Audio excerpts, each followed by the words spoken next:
ए चाचा का भैया तनी 1 किलो छेना मिठाई दे दे। को मर्दवा चूतिया है का कि किराना स्टोर हो कि मिठाई दुकान हो? चाचा तनी 1 लीटर वाला ठंडा दे तो। ठीक भैया लेके आवत है। ला भैया कई रुपया भाई चाचा? 100 रुपया भैया। चाचा नगद पैसा ना ऑनलाइन कर दी। ठीक भैया ये ऑनलाइन कर दे। देख ले चाचा पैसा डाल दे ही। चलो ठीक है भैया, तू जा, तोरे ऊपर विश्वास, तू पैसा डाल दे हो बे। ए भाई कैसे 100 रुपया ठंडा लेके 1 रुपया डाला है? अरे यार आज तो हम 100 रुपया का सामान ले, रोज हम 1000 के सामान लेके 1 रुपया भेजी ले, जान ना पहुँचे। चाचा 1 किलो सरसों तेल दे दे। ठीक भैया लेके आवत है।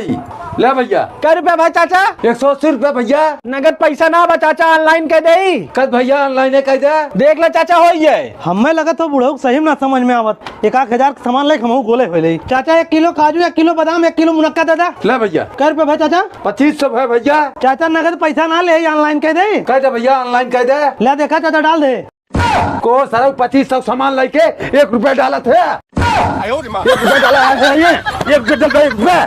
देख चाचा कोना में 1 रुपया डाले बहन। सारा वो ने हमारा लड़का हंगा साली। डाल पैसा